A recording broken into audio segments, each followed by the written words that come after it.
Shalom, Bapak Ibu, saudara yang terkasih di dalam Tuhan. Hari ini Senin 5 Oktober 2020.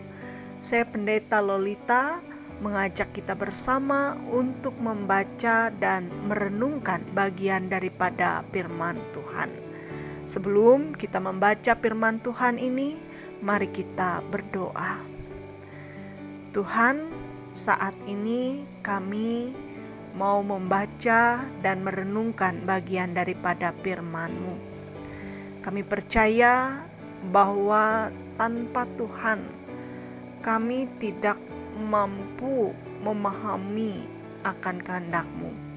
Betapa dangkal dan terbatasnya pemahaman kami manusia. Oleh sebab itu, kiranya pada saat ini Engkau menolong kami, curahan kuasa Roh Kudus memimpin kami, sehingga kami beroleh hikmat untuk memahami akan kehendak-Mu. Biarlah pada saat ini rahasia firman Tuhan dibukakan bagi kami, dan kami siap untuk mendengarkannya. Amin. Sabda kebenaran firman Tuhan terdapat di dalam Yeskiel pasal 19 ayat yang ke-10 sampai dengan ayat yang ke-14 di bawah judul perikop ratapan tentang Raja Israel. Ibumu seperti pohon anggur dalam kebun anggur yang tertanam dekat air, berbuah dan bercabang karena air yang berlimpah-limpah. Padanya tumbuh suatu cabang yang kuat yang menjadi tongkat kerajaan. Ia menjulang tinggi di antara cabang-cabangnya yang rapat dan menjadi kentara karena tingginya dan karena rantingnya yang banyak. Tetapi ia tercabut di dalam kemarahan dan dilemparkan ke bumi.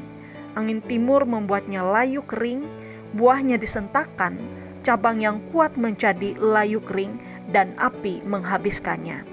Dan sekarang ia tertanam di padang gurun, di tanah yang kering dan haus akan air. Maka keluarlah api dari cabangnya yang memakan habis ranting dan buahnya, sehingga tidak ada lagi padanya cabang yang kuat, dan tiada tongkat kerajaan. Ini adalah ratapan dan sudah menjadi ratapan. Saudara yang dikasihi oleh Tuhan, salah satu kriteria pemimpin yang baik adalah ia harus memiliki integritas. Integritas berarti melakukan apa yang benar, bahkan ketika situasi tidak mendukungnya. Memiliki integritas adalah sikap hati yang terus mengambil keputusan dan melakukan apapun dari pemahaman pada prinsip kebenaran, apapun resikonya. Orang yang berintegritas akan berkomitmen pada hal yang benar. Saudara, alangkah tragisnya apabila seorang pemimpin melakukan apa yang tidak benar. Dapat dibayangkan bagaimana dengan orang-orang yang dipimpinnya jika pemimpin mereka sendiri pun tidak benar. Apalagi jika si pemimpin adalah orang yang tidak takut dan taat kepada Allah. Niscaya dalam kepemimpinannya akan banyak kebobrokan terjadi. Saudara, inilah yang dialami oleh orang Israel atau Yehuda di bawah pimpinan raja-raja mereka ketika Yeskiel bernubuat. Yeskiel dalam hal ini ia berbicara sebagai wakil Allah. Ia menyampaikan suatu ratapan atas kehancuran Israel yang diakibatkan oleh kegagalan para pemimpinnya. Sebagai pemimpin, raja-raja Yehuda ataupun Israel bukannya membawa kebenaran, justru mereka menyesatkan dan menghancurkan orang-orang yang berada di bawah pimpinannya. Bangsa itu gagal untuk hidup sesuai dengan kehendak Allah. Para penguasa sibuk mengikuti keinginan hatinya sendiri, sehingga seluruh bangsa menjadi tidak taat dan ikut melawan Tuhan. Saudara, Yeskiel menggambarkan kondisi bangsa Israel atau Yehuda dengan menggunakan perumpamaan. Bangsa itu bagaikan pohon anggur yang pernah tumbuh subur dan menjadi kokoh dengan cabang yang kuat hingga menjulang ke langit. Namun pada akhirnya pohon itu tercabut, carang dan rantingnya dibakar habis. Saudara, kiasan ini melambangkan berakhirnya kejayaan kerajaan Israel ataupun Yehuda karena ditaklukkan bangsa Babel. Tuhan telah memerintahkan agar pemimpin bangsa itu, yaitu Zedekia, pada saat itu untuk melakukan apa yang benar dan mau menyerahkan diri kepada Babel untuk menghindari pemusnahan. Tetapi dapat kita lihat di dalam Yeremia pasal 38 ayat 20 sampai dengan ayat yang ke-23, ia tegar tengkuk sehingga ia dan umat pimpinannya harus dibuang ke Babel.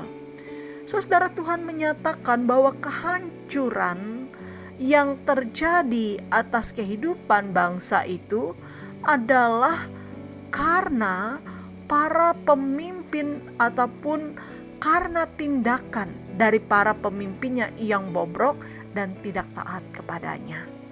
Pengalaman kepemimpinan dan kehidupan bangsa Israel, saudara, mengingatkan kita bahwa Allah sebagai pemilik yang menuntut umatnya, entah itu para pemimpin atau orang-orang yang dipimpinnya, untuk hidup benar, taat, dan setia kepadanya. Di satu sisi ia dapat memberi berkat kehidupan, kesejahteraan kepada tiap orang. Ia dapat memilih dan memakai setiap orang sedemikian mungkin dan luar biasanya. Tetapi di sisi lain, ia juga dapat mengambil atau bahkan menghancurkan apa yang menjadi miliknya apabila umatnya tidak patuh atau tidak mau mendengar firman-Nya. Karena itu, dengarkan peringatan Tuhan, lakukan kehendak-Nya, berpeganglah kepada kebenaran agar kita diselamatkannya. Mari berdoa. Ya Tuhan, terima kasih untuk firman-Mu yang sudah diberitakan hari ini. Mampukan kami agar dapat menghidupkan firman-Mu dalam perbuatan kami, sehingga kami hidup boleh menjadi sebagaimana yang Engkau kehendaki.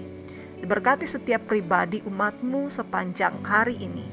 Pengharapan di dalam Tuhan memampukan kami untuk optimis dan bersemangat menjalani kehidupan, pekerjaan, pelayanan di segala bidangnya di tengah berbagai suka dukanya. Lindungi dan tuntun kami menjalani kehidupan sepanjang hari ini. Berilah kesehatan, kekuatan, dan keselamatan bagi kami. Bagi mereka yang bergumul dan sakit, terkhusus yang terpapar COVID-19, kiranya beroleh lawatan Tuhan berupa kesembuhan. Biarlah mereka tetap mengandalkan Tuhan dan percaya kuasa Tuhan ajaib atas kehidupan mereka.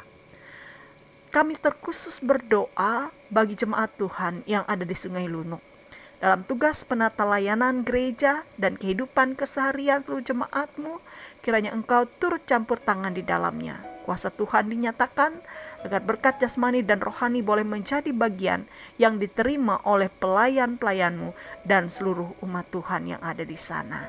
Dalam nama Tuhan Yesus yang mengajar kami bersama berdoa. Bapa kami yang ada di sorga, dikuduskanlah nama-Mu. Datanglah kerajaan-Mu, jadilah kehendak-Mu di bumi seperti di sorga.